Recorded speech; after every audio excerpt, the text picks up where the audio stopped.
Another day, another video.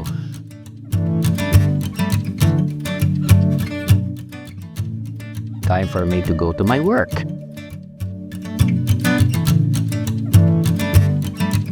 I wanna do a daily vlog na kung ano yung mga ginagawa ko. And, diba? Baka pag-share ako ng mga inputs, insights sa buhay. The purpose of this vlog or this channel na aking sisimulan is to be able to give inspiration to others. Sa buhay natin, there will always be ups and downs. Kahit pa gaano natin ito planuhin, kung hindi tayo naka-align sa perfect plan and perfect will ng ating Panginoon. This is what I learned in the past 3-4 years of my life. Especially nung kinumit ko na sa Panginoon yung buhay ko. When I fully submitted my life and accepted Jesus Christ as my Savior and my Lord.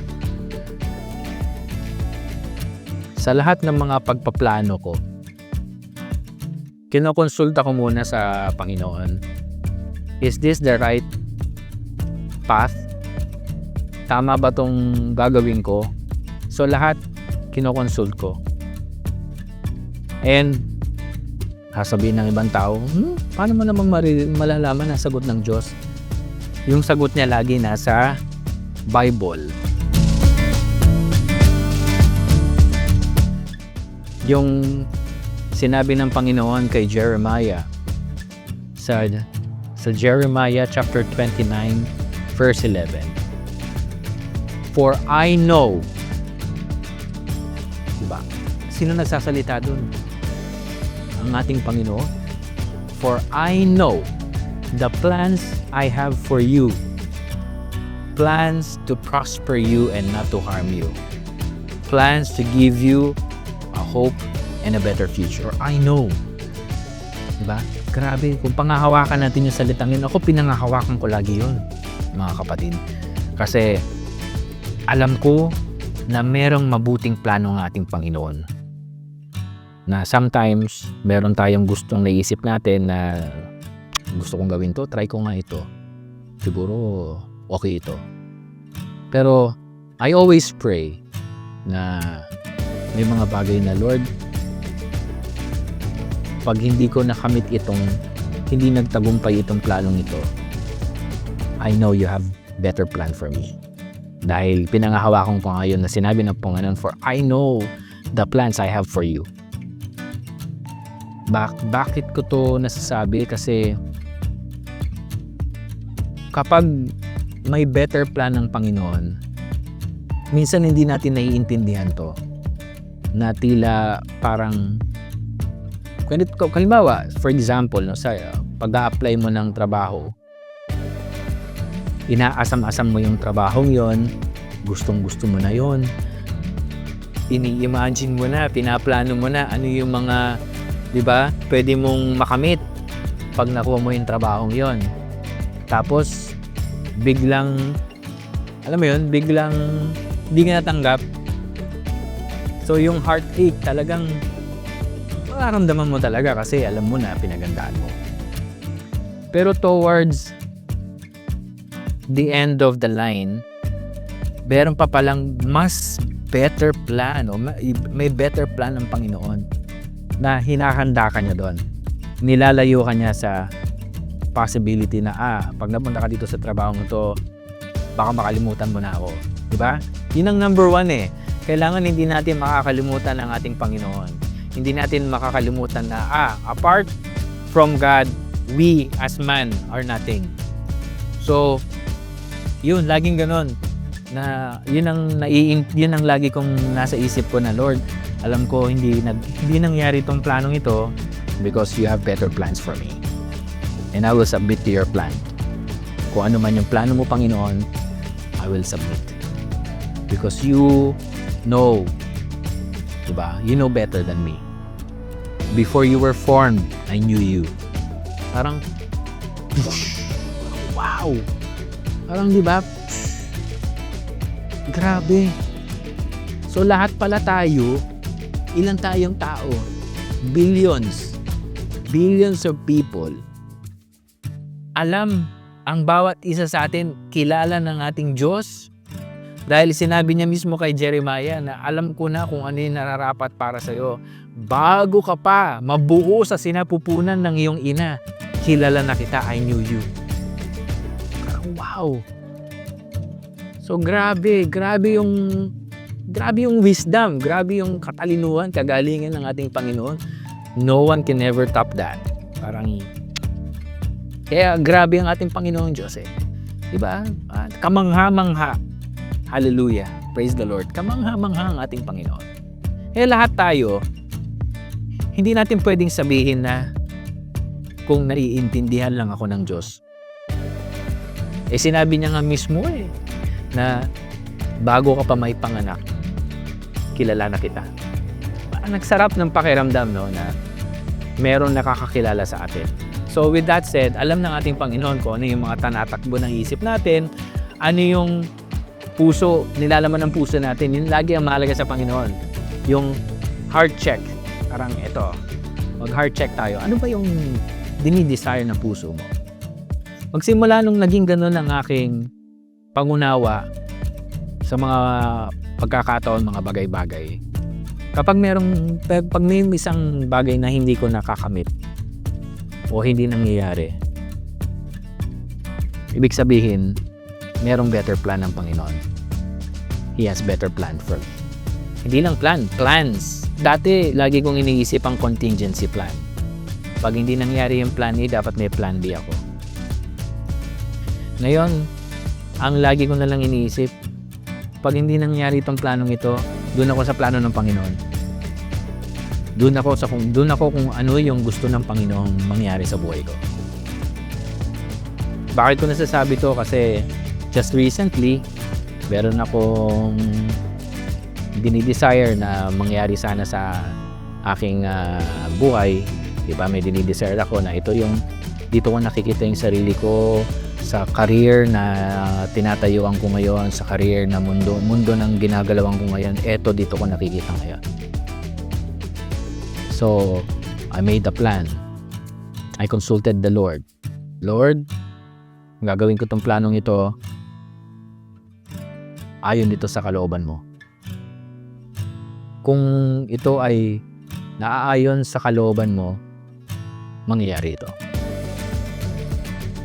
Kasi minsan, hindi kasi natin malalaman yung kasagutan kung hindi natin susubukan alamin. Diba?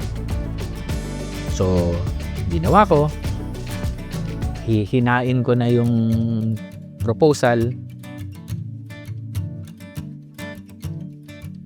Hindi siya na-reject, pero hindi rin siya na-approve. So, middle. Okay, so syempre kahit paano makakaramdam ka ng konting kalungkutan. Syempre tao tayo diba? Nandun pa rin yung emotion, hindi naman tayo robot na wala na tayong pakiramdam. Nandun pa rin yung pakiramdam natin na we were just hoping. Pero ang maganda doon, marami ang na-reveal dun sa bagay na yon. Ni-reveal ng Panginoon kung ano talaga yung plano niya para sa akin. Na okay, so dahil ito yung sitwasyon, ito yung nangyari,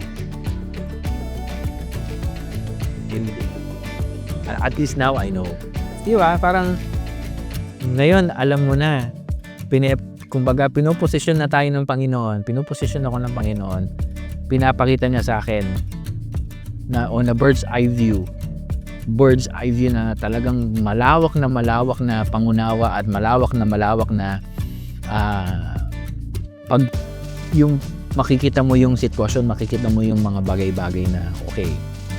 So now that this is something na ito na yung magagawa ko on the other end, on the other side of things. Na ni-reveal ng Panginoon kung ano yung magandang plano niya. Ni-reveal din ng Panginoon kung ano yung magiging status ko. Di ba? Sa kumpanyang yun. So I can be able to shift another plan. And I prayed. Di ba? First, I consulted. And then, I praised the Lord. na sinabi ko, Lord, maraming salamat. Thank you. Thank you for letting me know. Thank you for showing me. Di ba? Hindi ako nagdamdam na, Lord naman bakit na di ba? Hindi ganon. Kumbaga, nagpasalamat pa ako na, Lord, thank you. Salamat. Salamat at pinakita mo sa akin kung ano yung better plan mo for me. So with that said,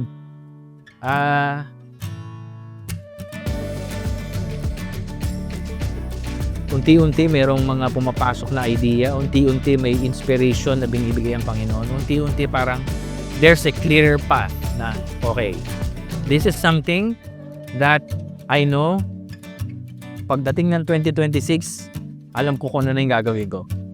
Dahil pinakita na ng Panginoon sa akin. Pinakita na niya na in a sense na eto, hindi nangyari itong bagay na inaasam mo, but I have something better, much better than what you are asking for. And salamat! Jeremiah 29:11. For I know the plans I have for you, says the Lord. Wow! Really amazing. Praise God. Praise the Lord. So, gusto kong ibahagi sa inyo mga kapatid na pwede nyo rin panghawakan itong mga Bible verses na ito. Magandang basahin nyo yung buong chapter 29 para makita ninyo ano ba yung context, bakit pa ito naisabi. And dun sa Book of Proverbs sa chapter 3 verse 5 to 6. Trust the Lord with all your heart. Pag sinabing with all your heart, buong-buo ang tiwala. Buong-buo ang paniniwala na ano man ang mangyari, alam ng Panginoon na meron siyang gagawin para sa iyo. Panghawakan mo yung kapatid. Diba? Trust in the Lord and lean not on your own understanding. Kapag may mga bagay na minsan parang hindi ko masyadong maintindihan ito, hindi ko alam kung ano ang pinatutunguhan, that's the time na mananalangin ako sa Panginoon and then kakusapin ko yung partner ko, diba, yung wife ko, dahil siya yung kasama ko sa bahay. Tatanungin ko siya ng kanyang point of view. Mahalaga ang mga asawa natin, iba ang point of view ng mga babae. Maganda rin na makita natin yon, na pahalagaan natin yon. Tapos mas titignan din natin kasi alam ko na yung misis ko ay, di ba, nananalig din sa Panginoon. May paniniwala din siya. Parehas kami ng aming paniniwala. So, hindi pwedeng basta-basta kukonsulta tayo sa ibang tao kasi baka ma-shift, maiba, malayo. Unahin muna natin yung malapit sa atin. Diba? Kung single ka pa, sa nanay mo, sa kapatid mo, tatay mo, someone who has deep understanding and more knowledge and wisdom than you. Thank you for joining me on this video na na-share ko sa inyo. 2 powerful Bible verses na pinanghahawakan ko sa aking buhay na pwede nyo rin panghawakan ito, kapatid. I will continue making video. I will continue sharing words of God para maka-inspire din ng mga katulad ko na dumanas ng mga pagsubok sa buhay. Hindi mo hinaharap na mag-isa ang hamon ng buhay. Nandyan palagi ang ating Panginoong Diyos, ang ating Panginoong Jesus, nakaagapay, laging nakakbay sa atin niya. Dito ka, anak. Dito ka. Akong bahala sa iyo. Hindi kita pababayaan. Tiwala ka lang, kapatid. Maraming salamat. See you on the next video.